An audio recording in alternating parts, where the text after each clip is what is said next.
I was trying to think about my life, particularly in 2021, through the lens of the final season of Insecure, which was very reflective and very amazing and just very thought provoking. So this is crazy, but I was thinking the other week, like, what do people who don't watch Insecure do? Like, I don't, I owe a debt of gratitude to my homegirl, who I'm actually going to say her name, April, because I had no idea what Insecure was. And in 2018, I started working with April, and she was the person that was like, "What? You don't know what Insecure is? You never heard of Awkward Black Girl? Blah, blah, blah, blah, blah." And so she gave me her HBO password, and the rest is history. Um, the whole thing ended, and it just like a whole lot of emotions and just going through, like, you essentially are a part of the characters' lives in the most intimate of ways, and then sometimes when the new season comes out, like, you're just very fascinated about, like, how have they grown with you, like, how have they grown considering the times, and it just was an amazing show. And what it represented for me was what it's like to be in your 20s and 30s and, like, experiencing life. I think, like, sometimes when you're young, you think about life as, I'm going to grow up and I'm going to be a lawyer or a doctor or something, right? And you don't always think about, like, where your passion will lead you. For Issa, her passion led her in a lot of different directions. And it really started with working for an organization that perhaps she had some passion about, but didn't necessarily reflect her values. And I think if all of us are being honest with ourselves and we think about, like, most of us have had a we got y'all experience, right? Where you are working somewhere because you got bills to pay and you endure a lot from day to day because you have obligations and responsibilities, but ultimately the the work that you're doing and the things that you subject yourselves to and the things that you tell yourself to be quiet about and you don't allow yourself to speak up about, ultimately those are the things that make it very hard for you to live with yourself, and so you end up being like, I gotta get out of this. The cool thing about the We Got Y'all experiences is that they always lead to our passion, right? They always show us a better version of ourselves, show us how we can show up in a different way. So I just really appreciated, like, the reflection, particularly in the final episode where Issa is, like, you know, driving down memory lane in her new Lexus, and she drives by the dunes and she drives by a place that appears to be We Got Y'all, and she's able to reflect on all the places that she's been, all the people that she's worked with, that she's been a part of. And I love the title of the episode, and I think this is what kind of makes me most reflective and kind of helps me to sort of understand what 2021 was. So the topic, or the title of the final episode was "Everything Will Be Okay," right? Like, everything will be, comma, okay. That is, sometimes our life, like, so we have this picture in our mind of what things are supposed to be, right? And the reality is what we think things should be and what they turn out to be are generally completely different. And in Issa's case, like her life and her passion and her friendships and her career and her passion led her in a lot of different directions that ultimately the destination was where she was supposed to be. But you can't always see that when you're en route, right? You ever been in the car with going somewhere that you've never been before?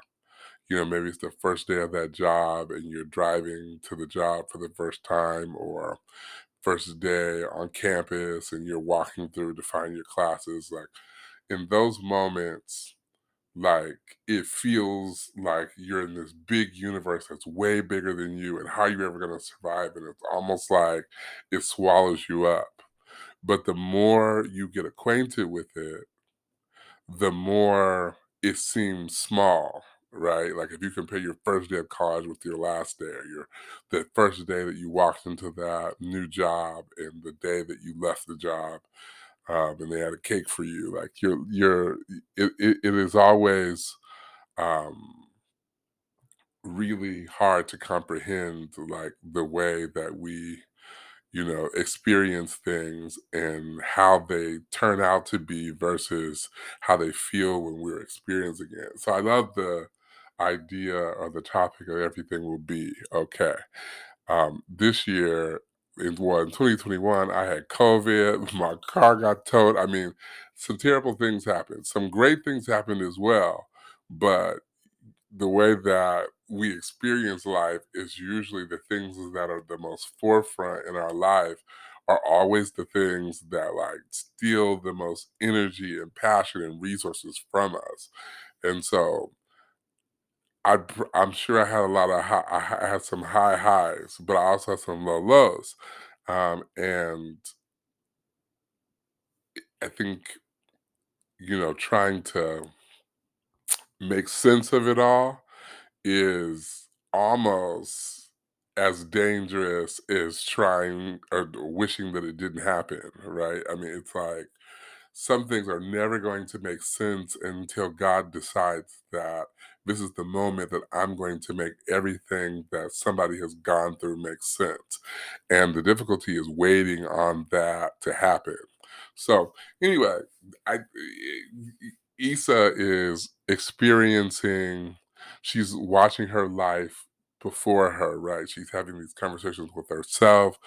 She's driving down memory lane. She's thinking about the things that are and the things that could be, the possibility of things. She's getting a reminder about the possibility of things from people who love her and the people who are around her. But she's also like, the present and the past always seem to sort of always be close enough to kind of be like, actually, you don't have it together, you don't have it in order.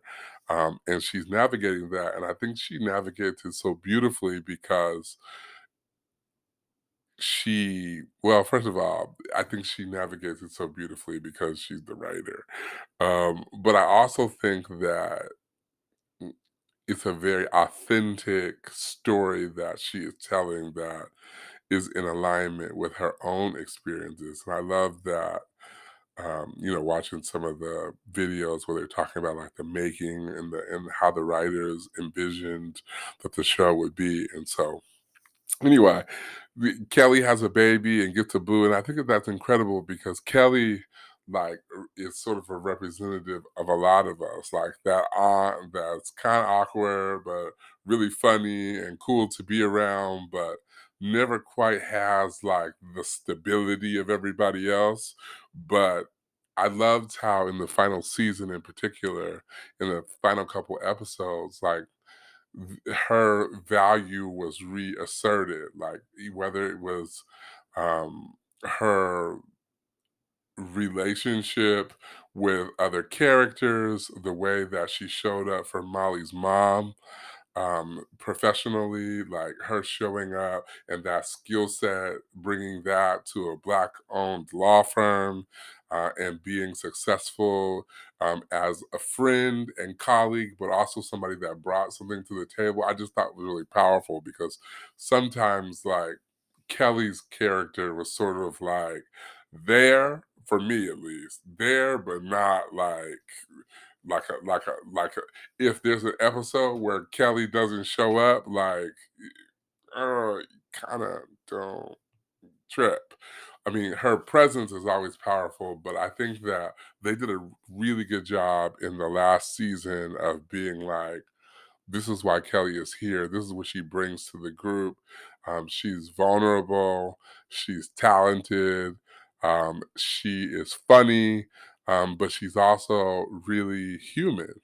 And the circle is not complete without her. So I appreciated how something positive happened for her that was life changing, that wasn't just about her being around or telling a joke or being creative, but it was also about her growing into like who she is supposed to be for the series. So I love that.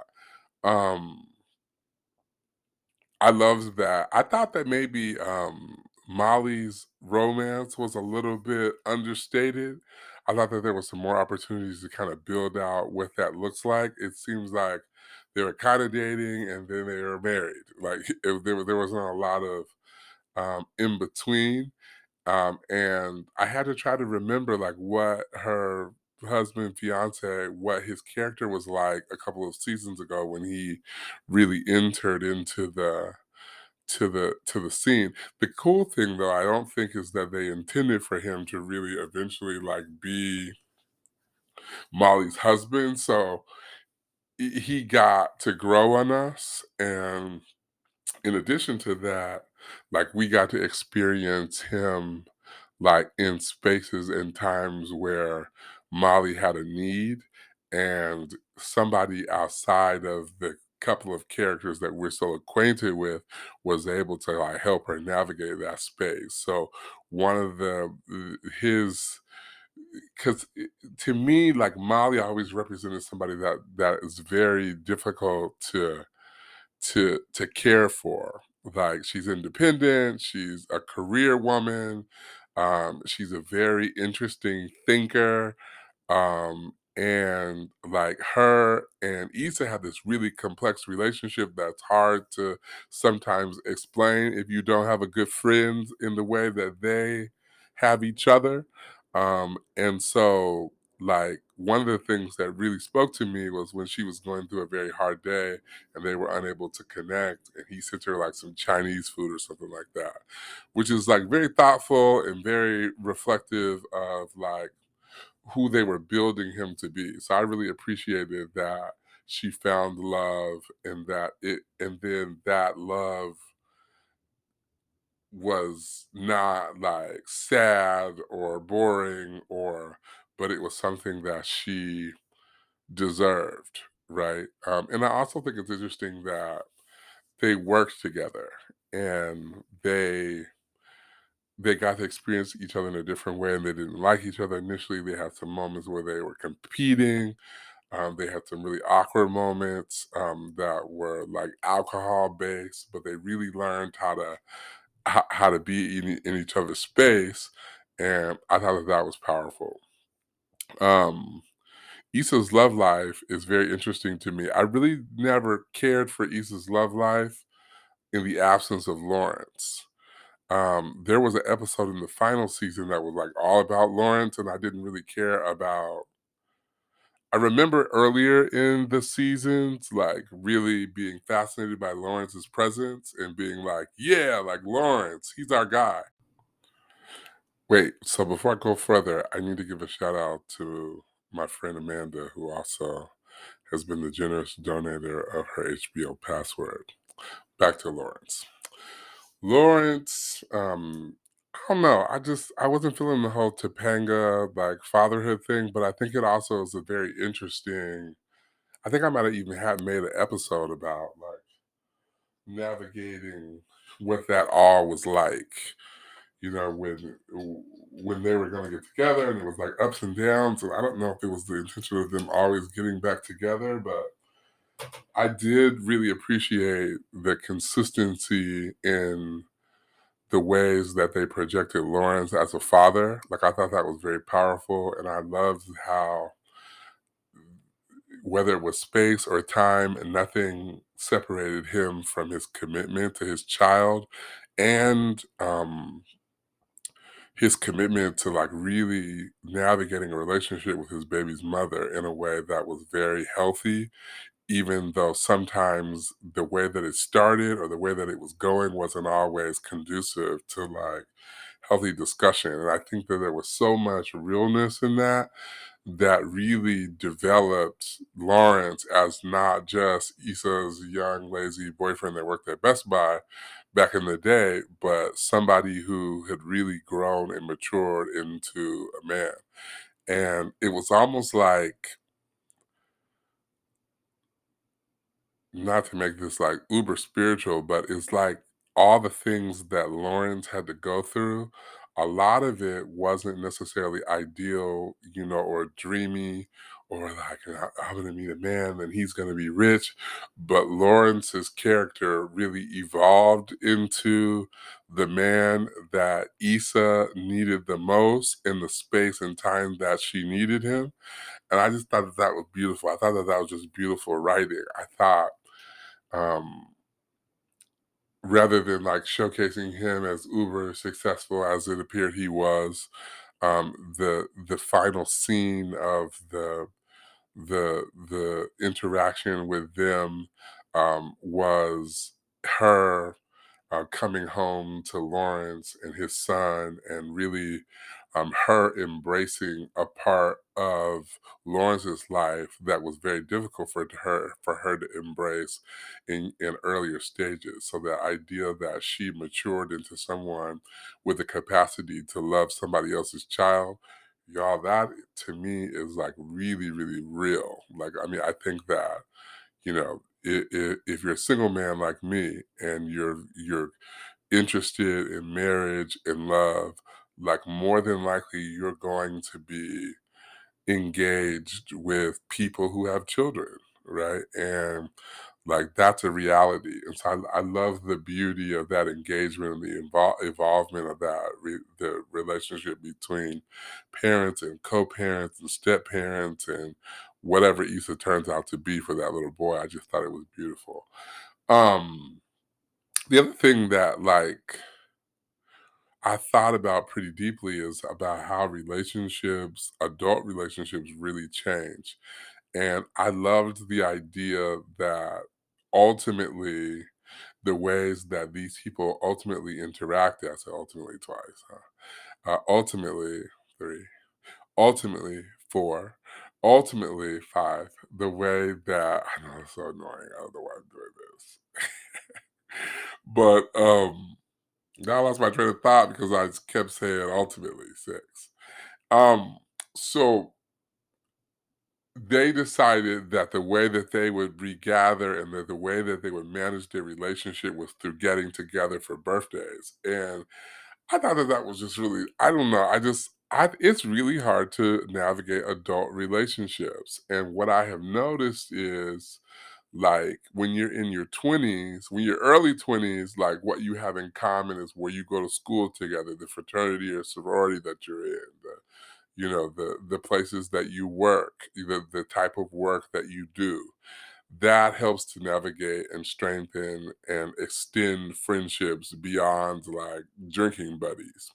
But when you get in your 30s, like the likelihood that you work with somebody that you're close to, the likelihood that you live in the same state or city is low.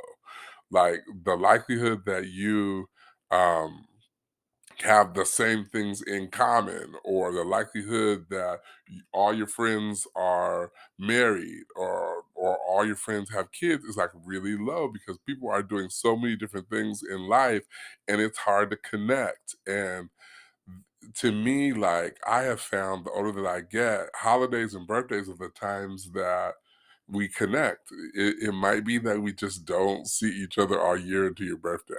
And Some of that might be because I'm an introvert, right? But some of it might be that, like, birthdays become so valuable when you get older. So I love this idea of, like, regathering around birthdays and really just bringing attention to, like, how friendship is cultivated and how we celebrate each other's lives. So that, to me, that was just so beautiful. I also have a complex around birthdays because I usually just I don't see them as like times to spend, with like a lot of different people because that's never kind of been my thing. But I have grown to value like what it feels like to be honored and loved by people who know you, particularly on your birthday. And so anyway, I thought that that was beautiful. I was like, oh, I'm gonna get some friends. And honestly, and I'm not gonna get. I'm not. I have some great friends, but I do like when even if I haven't seen you in a long time, if you're having something for your birthday, like I just that it really excites me, right? Because I think that birthdays and things should be celebrated. I think it's a time to rekindle friendships and come back together. To me, it's not awkward. And I'm not flying to Jamaica if we haven't talked in 5 years, right? But some kind of connection is helpful. So anyway, I loved that idea that they were gathering around birthdays. So a couple of just things that really stuck with me. It's hard to talk about the other girl. I be forgetting her name. What is the one? What's the one? What's the I know this is really bad because they moved to Colorado or somewhere, and I be forgetting her character name, which is so funny because she is, like, really, like, one of the most sort of outgoing, characters in the show, and or, like, outside of the show. But what is her name? Oh my gosh. Oh, Amanda Seals is her real name. Her character, I don't know because it's definitely acting, but I feel like Issa is Issa. And like if you listen to Issa, like I watched Issa on the Breakfast Club, she's who she is. She's funny, she's quirky, she's awkward, she is real, like she's, like Molly, I listen to her podcast, same way. Just oh, just down to earth and funny and like very reflective. And I don't know what Kelly has going or what her real name is or whatever. I just like her on the show. But Amanda Silsborough, her moving out of town was nothing for me. What her move like really reflected to what it kind of brought to the surface for me was that her and Kelly had a relationship that was stronger, and I had to remember that through her moving. But y'all, I just, I think she does a couple of other things that have nothing to do with the show that turned me off, and so it's very hard for me to like see her as that role because I don't think that's who she is. And I know you're probably thinking, well, Dominique, that's what acting is. Like you being somebody that you're not. But this show is not really about that. Like Issa is Issa. Molly is Molly.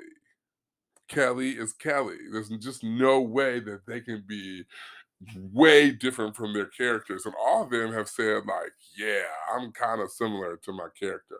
So I don't know. I mean, sorry, Amanda Seals. Cool. You're cool to follow on Instagram. Sometimes you be going off about stuff I care about, but the whole cat thing, I'm just not into her. Can I just not be? If they had a spinoff about her life, I would not watch.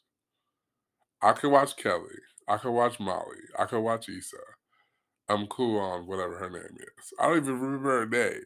So anyway, some lessons. Some lessons. The first lesson is that we find love in places that we do not expect. And for Molly, it was at work. For Kelly, we don't even know where Kelly was fighting her dudes at, but it was always something weird and something unexpected and something that never like yielded to a long term, like moist, loving relationship, but it happened for her, right? Unexpected. For Issa, it's sort of just like it wasn't that she found the love that she lost over time. And what I love about their relationship is that for between her and Lawrence, there was always the possibility of reconnecting. And it seems like they were never so far away from each other that they didn't bump into each other at the right time, and there was never a wrong time for them. So I appreciate, like, so even though it seems like they were always meant to be in a sense, their love was rekindled in unexpected places, you know, whether it's a going away party or a restaurant or, you know, meeting at Issa's new building. Like, there was never, it was always a weird thing, but the vibe was always right. So we find love in the places that we don't expect. The other thing I was thinking about is how God ultimately leads us to our passion. And sometimes we find our passion through very difficult circumstances that we cannot explain, that are not easy to understand. And God just leads us there. It's not ideal. Like I said earlier, I'd love to just find my passion without having to have a We Got Y'all experience. But I know that We Got Y'all is necessary for what we are ultimately called to do. That was powerful for Issa. And I think a powerful lesson for all of us is, you know, don't underestimate. The Bible says for us to be careful not to essentially underestimate our small beginnings, because sometimes we play ourselves, we play our experiences, we downplay the things that we go through. Like, we can only see them in one way. It was bad and I didn't like it, and so I'm upset. And God wants us to see things differently, and I think he exposes us to things so that it can open our eyes wider to what he wants us to see. So God almost ultimately almost always leads us to our passion through difficulty. I think also sometimes the love that we find is the love that we lose. And in our immaturity, sometimes we let things go that we are we need to let them go in that time and space. But when we are ready, God has a way of bringing those things back to us. Sometimes it's a man or a woman, sometimes it's a career or passion, sometimes it is moving to a new city or an old city that you used to live in. God always has a way of bringing back the things that we used to love. And there's something about old love that no matter how long you're separated from it, no matter how distant it seems, like, it can always be rekindled. And I think that that's really powerful. Uh, I don't know what we're gonna do without Insecure. I don't know what could potentially or ever be like the subsequent next. Like, what could come alongside it? Like, what could top it? I don't know, but I pray that whatever it is, it brings us together in the same way, you know? I know y'all be watching other shows, and when I'm talking about bringing us together, I'm talking about watching shows together that reflect the places and spaces that we are in life. I'm talking about that, but I'm also talking about a friend lending you their HBO login so that you can be exposed to something so amazing that you're like, "Yeah." I'm talking about, you know, a YouTube sensation turns into a HBO series, turns into a movie making millionaire. I'm talking about that kind of thing. And I think Insecure came to remind us of all these possibilities that sometimes we don't remember or think about because we're lost in the moment. And just when you get a chance, if possible, Watch that first episode, particularly if you watched all the episodes, and just think about the growth and development, and just think about what if Issa and Molly and Lawrence, what if they knew what was going to be like in the earliest stages of who they were? How would they be different? How would they think differently? How would they move differently? Those are all just good things to think about. So I don't know why, but I just was like, I want my first episode of 2022 to be about Insecure. So here we are. Thanks for listening.